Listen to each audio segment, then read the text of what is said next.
A father's love.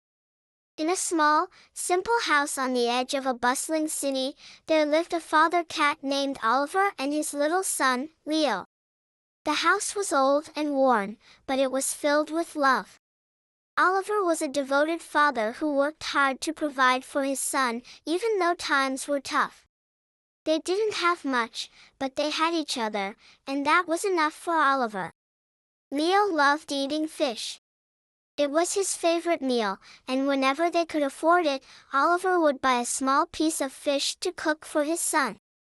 But lately, money had been scarce, and Oliver had struggled to find enough food for them both. One chilly evening, as the city streets were filled with the sounds of people returning home, Oliver set out on a desperate search for food. He knew Leo was hungry, and he couldn't bear the thought of his son going to bed with an empty stomach. As he walked through the alleys and side streets, Oliver's nose caught the scent of fish coming from a market stall. He approached cautiously, his heart pounding.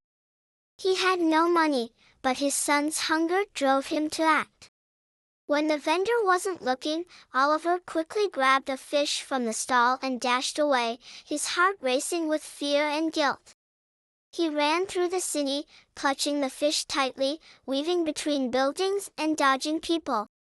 He finally made it back to their little house, his breath heavy with relief. Inside, Leo looked up with wide eyes, surprised to see his father return with such a treat. "Papa, is that for me?"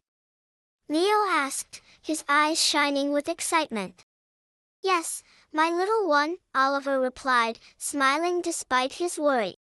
"I brought this home just for you." Oliver cooked the fish carefully, making sure it was perfect for Leo. As the delicious aroma filled their small kitchen, Leo could hardly contain his joy.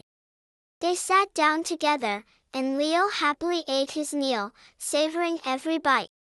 Oliver watched him, his heart full of love and satisfaction, knowing that he had done what he needed to do for his son. But outside, the city's police had been alerted to the theft at the market. They had been tracking Oliver, and it wasn't long before they found their way to his house. A loud knock at the door startled both Oliver and Leo. "Open up! This is the police," a voice shouted from outside. Oliver's heart sank. He knew they had come for him. Without a second thought, he scooped Leo into his arms. "Stay quiet, Leo. I need you to be brave, okay?" he whispered urgently.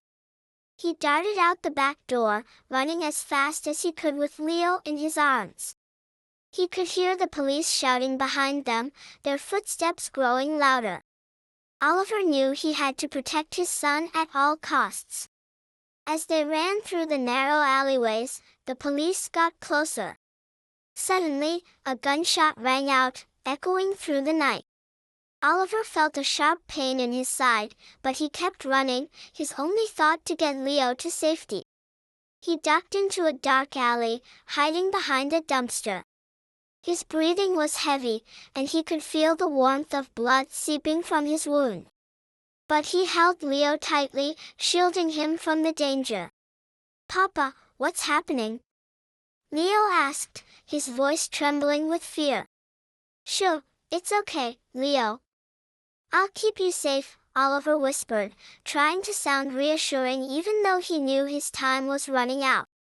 The police searched the area, but Oliver stayed hidden, his body shielding Leo from view. After a tense few minutes, the officers moved on, and the alley fell silent once more.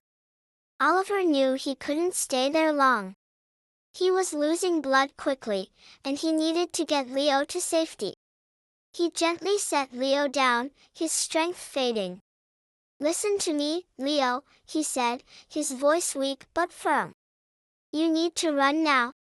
Find a safe place and stay hidden. I'll be right behind you."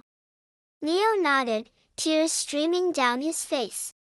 He hugged his father tightly one last time before running off into the night, just as Oliver had told him.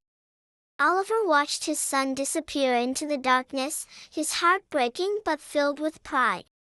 He had done everything he could for Leo, and now all he could do was hope that his son would be okay. As his vision blurred and his strength left him, Oliver felt a sense of peace. He had given everything for his son, and that was all that mattered.